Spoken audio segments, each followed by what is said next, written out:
hang on the back filters, box filters, power filters, call them whatever you want. There's a million of them on the market. How do you decide what you want? Well, we're going to go through that. We're going to look at some of these, and I'll tell you exactly what I think. Okay, first of all, let's go over the dumbed down filters. All the manufacturers will private label and or dumb down a version that you can find in some of the mass stores. All of these will be features. They take features out that are in some of the other filters we're going to go over, and they always use a pad. Nothing else in there, just a pad. What this means to you: every time you throw this away, your bacteria is lost, your filtration is lost, and you put it back in. What it also means to you is you can get this filter dirt cheap, and they make all of their money from pads. So whenever you see a filter that is just pads. Now we're going to go through some of the pad filters that are a little bit variation of those dumbed down ones. Tetra makes one. Still not a filter that I would put in the upper levels, but it has a couple of unique things. It has a cool little lid here.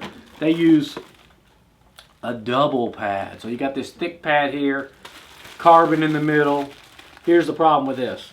The carbon doesn't go the whole way.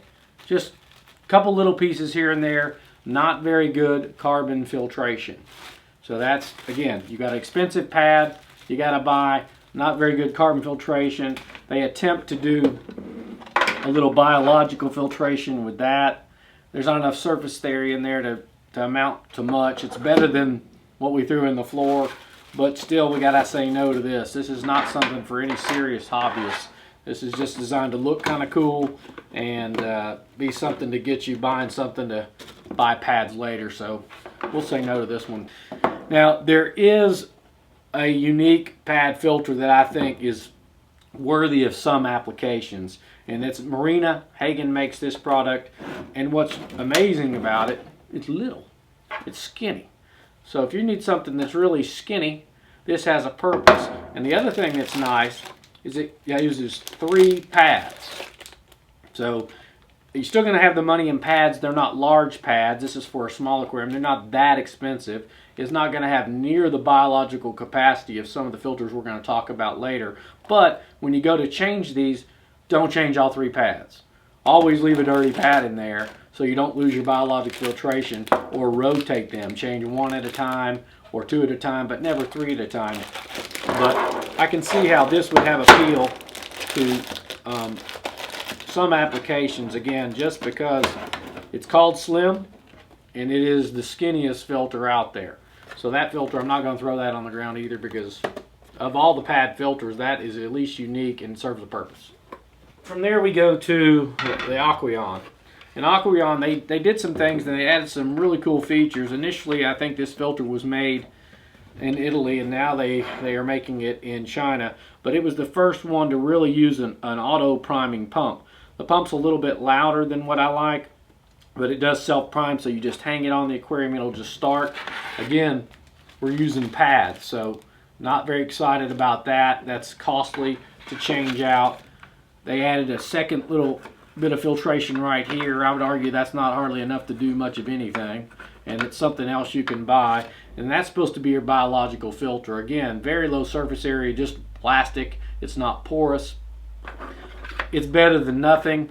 And this filter, if you have to have a pad filter and you're trying to save the money and you somehow like a pad, I suppose this is the pad filter of choice.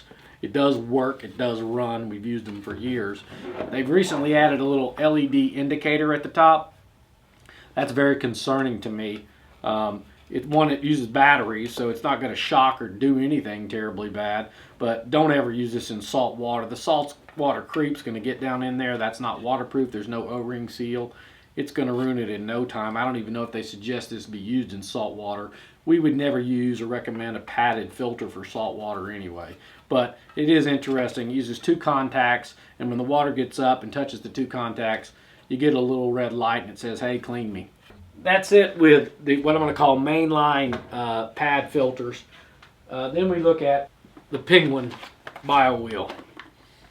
This is the Penguin. Penguin and Mainland came out with a lot of bio wheels. It was kind of the craze in the 90s. Oh, they had a cool Penguin on the box. Everybody loved the Penguin. We like the spinning wheel. It added biologic filtration. I have to give them credit. They were the first company to realize, hey, when you toss away the pads, you toss away all the filtration. So they added a wheel in here that would spin. Now, you still go to it, a very expensive pad that you got to replace. So that I don't like that. They do have a pad though. And then you have a wheel. This wheel is supposed to hold your biological filtration and aerate as it spins. That's the problem. Stop spinning. The thing will build up saltwater creep. It'll build up slime on it. And of course that doesn't bother any manufacturer, because guess what? We sell these for who knows what. That was the first problem we had with them, is they went out. You can see how it's already it's not level. So it's out of balance. Well, as it builds up debris, if it builds up debris on one side or the other, it's going to get more out of balance and eventually it won't spin. So that's the first issue with that. The second problem we have with it, in a saltwater situation, it causes a lot of splatter. So if you put it on a small saltwater aquarium, it's going to creep. Even freshwater, you get a lot of calcium buildup, and it creates a lot of mess. So not a huge fan of that. Marineland, in the next model, they did try to address that, and I'll show you that in the Emperors. You can, if you can still find these. Imagine came out with a way to make all those pad filters better. And they made knockoffs.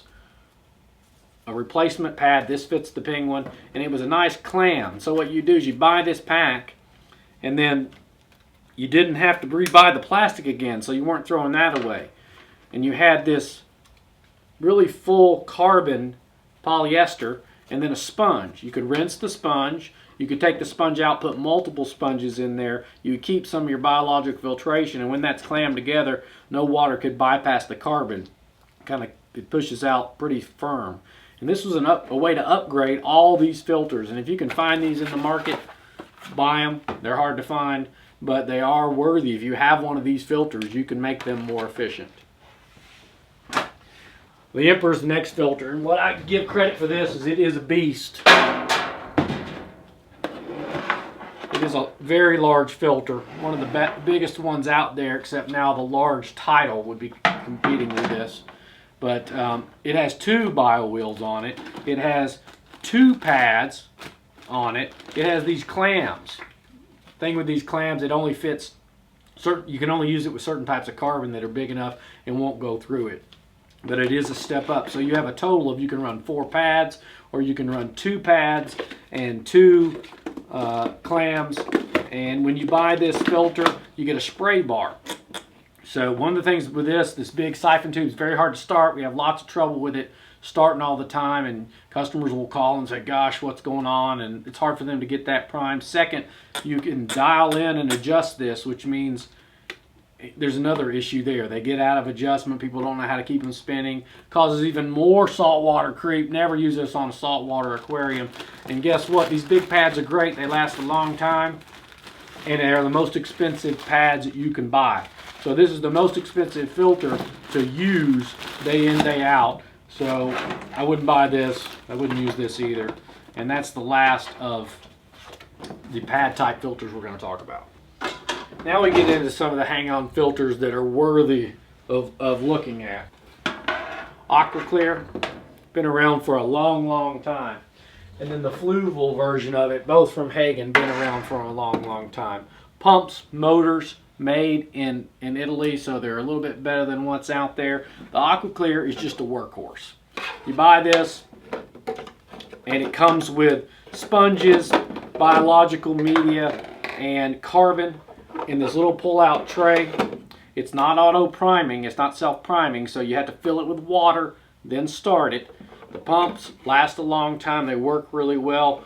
You can pack whatever you want in here. This has long been my favorite filter on the market. You can do whatever you want with it. You rinse the sponge, you can use bulk carbons by anybody, you can put ChemiPure in this, you can put polyfilters in this, you can put better things and make this even a better filter. The only downside to it was they didn't make the lips very wide. It didn't fit every single aquarium on the market. They have a little leveling piece that snaps on right here that I've got off, and that thing will move on you. It'll pop loose, and then this thing will lean back, and when it leans back, you can put water in the floor. So make sure that leveling piece is on there. Keep your sponge clean. Remember to pour water in to prime it, and this thing will work for years if you remember all those key things. They took a version up from this, and they wanted to add trickle filter. This is sort of their, or trickling media. This is sort of their competition to the Bio wheels, and they made what has a really complicated filter. I mean, there's a lot going on. It's even kind of hard to figure out what all is going on, but it's really interesting. You have multiple stages. You have a pre-filter down low and in the back. You have a place here where you can put carbon in media. Then you have a bypass here where water goes over the top and then it trickles down, and you have these small pads.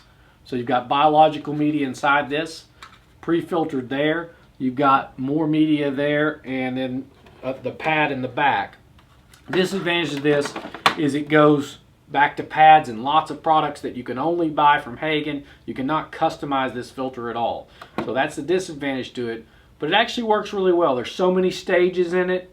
We've had good luck with it. Not an inexpensive filter to use and operate because of the proprietary pads and things on it. So it wouldn't be my first choice. I would go with the AquaClear because I can modify it and do what I want with it.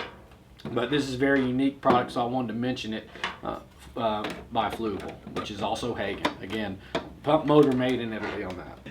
And then we go to the new kid on the block. Again, this whole product is a joint venture Seachem and Sicce did. It's a Seachem Tidal filter. If you look at this, they've tried to take, it's the latest filter in the industry. It's a big filter. This is the 70. Look at the width of that. It'll fit on any tank rim, so that's nice. It has a screw that goes into position that allows it to be level. It's auto priming, and it comes with matrix type biological media that has a huge surface area compared to the plastic. It has a large basket that you can put whatever you like in. So this tries to bring in some of the features of all the filters, and definitely should be considered. There are other places you can get more information about the Seachem filter, but we'll wait and see. But this should be a real player against all these filters and may soon become my favorite filter. Now, when do you need these filters? That's one thing you got to look at. A hang-on filter is, what's great about them is how easy they are to clean. You just walk over, you raise the lid, you pull something out, you take it to the sink. That's when you use these. Okay. Disadvantage to them, they're hanging on the back of the tank. So if you want to get close to the wall, you want something that you don't see behind the aquarium, these aren't the filter. If you want the very best carbon filtration, as far as chemical filtration where no water can bypass, canister's better at that. But these are convenient, they're inexpensive. You can take a 4-foot aquarium and you can put one on either end of it, so you've got good flow on both sides. You can put 2 smaller ones on there to get to your capacity. And the last thing I'll mention, when you choose to go with a box filter, and I like them, they're easy, they're easy to use and clean. If you're going salt water, you need to double, at least have 2 filters. You need to have a filter that's double what they recommend. On freshwater, cichlids, heavily loaded tanks, I do the same thing. Don't go by any of the company's ratings. They got into wars long ago on ratings. Everybody's got to kind of be at a 75 with the equivalent filter. None of them take into consideration what's inside here and what you pack in them. But I would go one step up from what you think you need on all of these filters, so you'll be happy.